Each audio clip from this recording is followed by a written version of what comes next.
उत्तर प्रदेश के लखनऊ की प्रसिद्ध advocate Hindu front for justice की राष्ट्रीय अध्यक्ष रंजना अग्निहोत्री 3 दिन के प्रवास पर आज धार पहुंची, जहां उन्होंने भोजशाला एवं कमाल मौला मस्जिद में एएसआई द्वारा किए जा रहे सर्वे को देखा।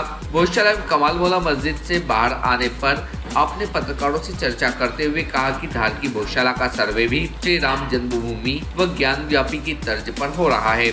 यहाँ भी एएसआई की वही टीम उच्च न्यायालय के द्वारा दिए गए निर्देशों के तहत ही सर्वे कर रही है।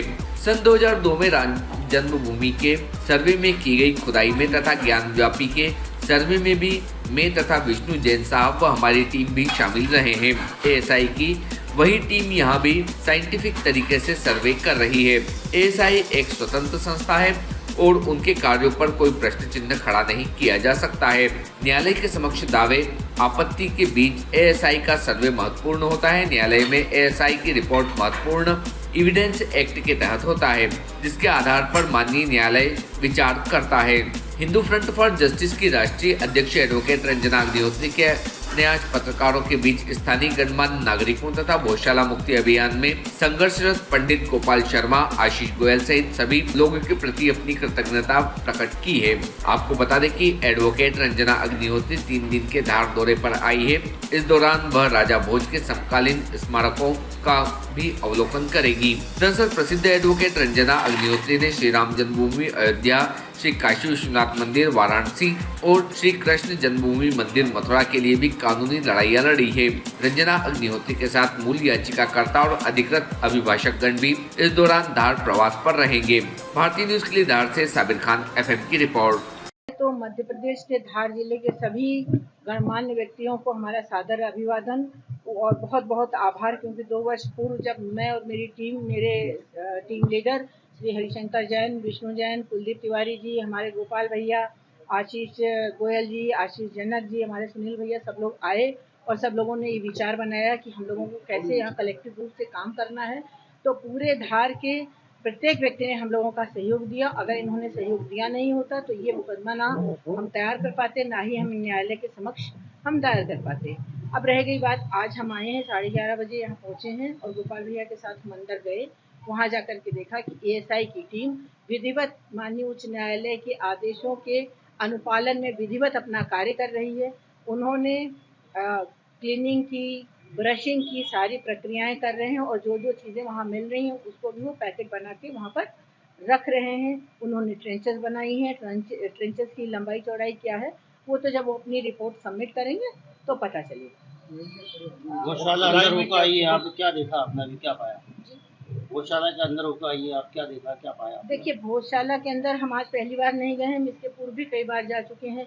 हर बार जो दिखता था वो ही आज दिखा और पूरे धारा नगरी के लोगों को जो चीज़ें भोजशाला के अंदर दिखती थी वही चीज़ें मुझे आज भी दिखी और अगर आप भी जाएंगे तो वही चीज़ें आपको दिखेंगी जिसको लेकर के हमने मुकदमा दायर किया। सर्वे में टीम ने क्या क्या किया अभी तक? सर्वे में टीम ने, मुझे लगता है उन्होंने क्लीनिंग और ब्रशिंग करी है, एक्सकेवेशन, कुछ पार्ट का एक्सकेवेशन भी शुरू किया है और जो जो चीज़ें वहाँ मिल रही हैं उन्होंने उसको कलेक्ट करना भी शुरू किया, क्योंकि ये बहुत स्लो प्रोसेस है। इनकी अपनी विधि होती है, इसलिए वो अपने हिसाब से धीरे धीरे वो कर रहे हैं। इस मामले को ज्ञानवापी के मामले के कंपेयर करके देखा जाए कितनी सत्यता रहेगी? देखिए, सिर्फ ज्ञानवापी के मामले से ही कंपेयर करें तो राम जन्मभूमि के साथ जो है अन्याय होगा, क्योंकि एएसआई की यही टीम राम जन्मभूमि के समय भी थी। उस समय 2002 में जब खुदाई होती थी तो पूरे टाइम हम वहाँ मौजूद रहते थे। ज्ञानवापी में भी विष्णु जैन रहे और हम लोग भी रहे। तो अगर हम ये देखें, एएसआई एक इंडिपेंडेंट अथॉरिटी है। इनका इन्वेस्टिगेशन पूरा थॉरो और साइंटिफिक इन्वेस्टिगेशन होता है।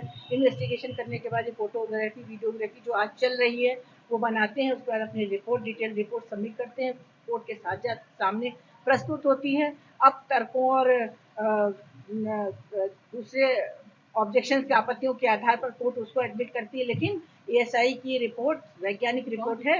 ये एविडेंस एक्ट के तहत एक इम्पोर्टेंट साक्ष्य के रूप में ग्राह्यमान होती है। पीछे खुदाई भी हो रही है, पिछले हिस्से में कुछ खुदाई या खुदाई मिट्टी हटाने का, वो मिट्टी हटाई जा रही है, वो उनकी एक प्रक्रिया है। उस प्रक्रिया के तहत कि पता लगाएं, कैसे पता लगाना है कि क्या क्या चीज़ें हैं, उसको खुदाई नहीं कहेंगे, उसको एक्सकवेशन कहेंगे, क्योंकि खुदाई तो फावड़े से होती है और बड़ी उसमें छोटी छोटी जो उनके औजार होते हैं उससे थोड़ा थोड़ा मिट्टी हटा करके वो देख रहे हैं कि उसमें क्या क्या है, क्योंकि लेयर को डैमेज होने से भी बचाना है। दीदी जो सुप्रीम कोर्ट के जो अभी भ्रांति भी कि तय नहीं होगी, लोगों को नोटिस जारी नहीं है, तो क्या कुछ है? माननीय उच्च न्यायालय के आदेशों को चुनौती देते हुए कमाल मौला कमेटी ने माननीय उच्चतम न्यायालय के समक्ष एसएलपी दायर की थी।